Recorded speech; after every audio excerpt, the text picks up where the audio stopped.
mañanera de Ángel correspondiente al viernes de la semana en curso. Viernes 16 de agosto del año 2024. De manera anticipada felicito a nuestra hija Elena, que es su santo, este domingo 18. La felicito hoy a nombre de mi esposa, de nuestro nieto. Ella está fuera del país, y también el lunes la volveré a felicitar. ¿De acuerdo? Muy bien. Voy a comentar con usted hoy dos temas que tienen que ver con la realidad política en un caso y económica en la otra del país. El primer caso, y más fácil, es el que tiene que ver con la pobreza.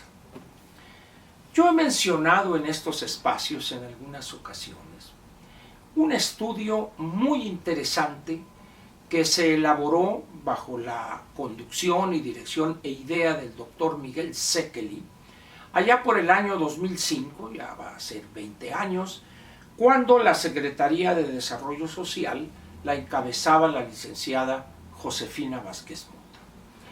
Este ejercicio, un ejercicio demoscópico muy interesante, una muestra muy robusta, y que tenía por objeto tratar de determinar qué pensaban los pobres acerca de por qué eran pobres.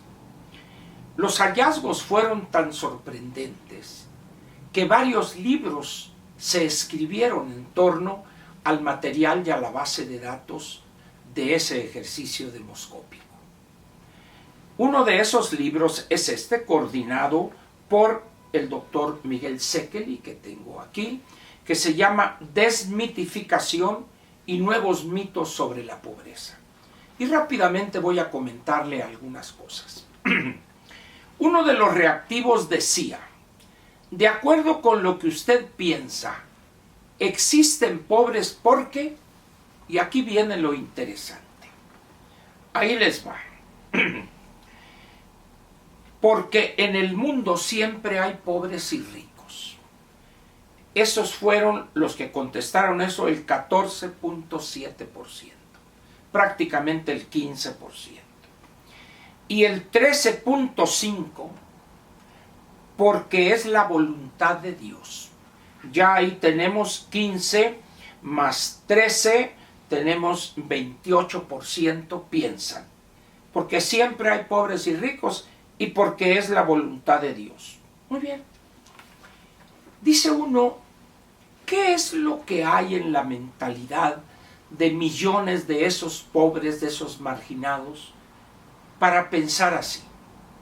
Y mucho tiene que ver la base religiosa que hay en su mente, producto de 300 años de coloniaje o de la colonia, y luego 200 años más de gobiernos donde todavía la religión católica tuvo un peso fundamental en la formación cultural de los mexicanos. ¿Qué programa puede ser eficaz cuando el 28 o el 30%, casi la tercera parte de los pobres piensan que hay pobres porque siempre ha habido pobres y ricos, o porque Dios quiere que haya pobres? Yo no sé por qué los gobiernos subsecuentes no continuaron con este ejercicio. Después del presidente Fox llegó el presidente Calderón. Habría sido una idea excelente continuar de manera quinquenal la actualización de este estudio.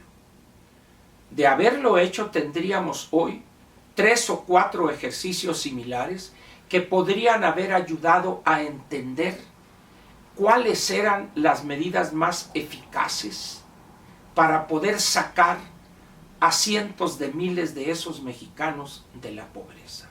Hay otros reactivos, pero solamente me contento por hoy con esos dos. El problema de la pobreza en México es un problema, como suelen decir los especialistas, multifactorial. Pero si el 15% dice hay pobres, porque siempre hay pobres y ricos, y el 14% dice porque Dios quiere que haya pobres, pues entonces, para decirlo en francés del sur, estamos jodidos. Muy bien, vayamos ahora a otro tema. Quiero decirles a ustedes que estoy hasta la coronilla por esta no discusión, porque en realidad no hay discusión, sino que hay posiciones de decenas de supuestos especialistas o conocedores de este tema de la sobrerepresentación. No intento desmerecer la importancia de ese tema, no. Es un tema importante, sin duda alguna. Pero en todas estas semanas ya que se ha estado manoseando ese tema, unos han dicho esto, otros dicen lo contrario, y total que ahí se ha vuelto esto una capirotada. Pero nadie se ha atrevido a decir o a preguntar ¿por qué los partidos no se ponen de acuerdo para elaborar y presentar al principio de la siguiente legislatura una iniciativa de reforma constitucional para eliminar la confusión, la redacción no clara del artículo 54 de la Constitución? ¿Y sabe usted por qué no lo hacen? Porque esa confusión les conviene a los partidos políticos. Cuando yo trabajé en la Cámara de Diputados como asesor del licenciado Beltrones, había ahí un dicho o una expresión que se usaba frecuentemente cuando se estaba discutiendo alguna iniciativa de ley o la reforma de una ley vigente. Y se decía, el que hace la ley hace la trampa. Así está el artículo 54. Es una discusión que se presta a posiciones encontradas.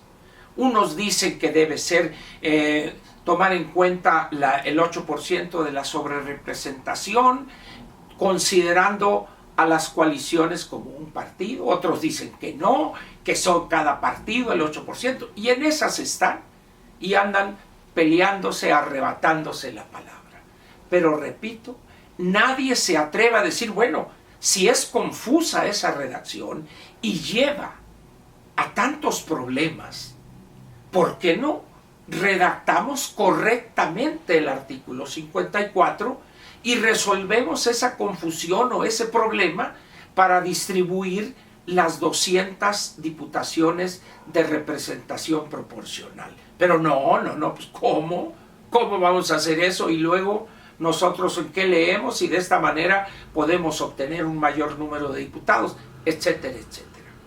Y esto es grave porque tal parece que a los legisladores no les interesa resolver este tipo de problemas, porque no es el único.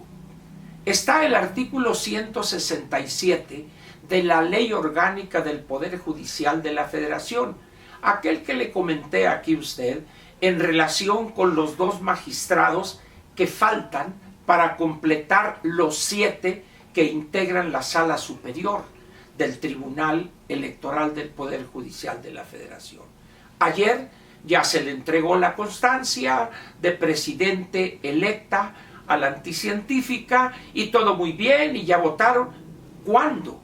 Si nos atenemos a la redacción del 167, se ha cometido una violación de la ley. Pero a nadie le importa eso. A nadie le importa. Era para que los partidos, o al menos la oposición, hubiese planteado, vamos a presentar una iniciativa para reformar ese artículo y dejarlo preciso, claro, para evitar esas confusiones. Pero no. Está otra vez el problema de la sobrerepresentación, etcétera, etcétera. Y va a ver usted la que se va a armar en el Consejo General cuando se discuta eso. ¿Qué va a suceder ahí? Bueno, pues lo que ya todo el mundo supone, ayer mismo en ese discurso que pronunció la anticientífica ahí en la sala superior, pues prácticamente ya les tiró línea a los integrantes, a los 11 integrantes del Consejo General del INE. Se les va a entregar a los partidos, a los 3 partidos de la coalición que encabeza Morena y lo apoya y la apoyan el Verde y el PT, y van a obtener 350, el número de diputados que guste usted. Algunos ignorantes del texto constitucional dicen, y es que entonces van a reformar a su antojo la Constitución. No es cierto. Ya me cansé de pedirles que lean la Constitución. Llegamos al punto donde será en el Senado donde se defina la suerte del Plan C. Hoy por la mañana me habló un amigo y me dice, te tengo una mala noticia.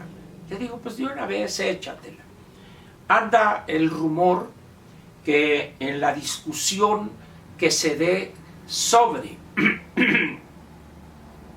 este tema en la Cámara de Diputados de las reformas constitucionales, que parece que van a faltarle a Morena 3 o 4 senadores para tener los 86, el PRI, dirigido por Alejandro Moreno, en una negociación les va a proporcionar esos legisladores. Mira, le digo, me cuesta trabajo creerlo, me cuesta en verdad mucho trabajo creerlo ahorita. No lo sé, esperaría que no fuera así porque ese sería un golpe muy duro para el PRI, que de por sí está debilitado, ¿verdad? Pero he aprendido también en tantos años de analizar la política mexicana que todo puede suceder. Entonces esperemos que no sea así, que la oposición integre, quizá sin una negociación, sino de una manera natural, reconstruyan aquel famoso bloque de contención y los 4 partidos que no pertenecen a Morena y los suyos, Movimiento Ciudadano y el PAN, el PRI y los 4 senadores del hoy extinto PRD, voten en contra de Morena y su intención para que no obtengan los 86 senadores y se venga abajo todo el Plan C. Espero que no sea esto un simple deseo o una ilusión juvenil, pero como le decía al amigo hoy por la mañana, me cuesta mucho trabajo aceptar como válido eso que tú señalas, particularmente cuando todavía falta un poco más de un mes de esa discusión. Pero en fin, le agradezco su presencia aquí en este espacio de comunicación, modesto como ya sabe, que pase un buen fin de semana y nos vemos aquí el lunes para ver pues qué pasa hoy con esos discursos que está pronunciando la anticientífica, y el fin de semana, no sé si ya en la calidad de presidente electa, acompaña también en su calidad de títere al titiritero mayor que es el bulto López Obrador. Muchas gracias, buen fin de semana y nos vemos el lunes a las 6 de la mañana. Gracias.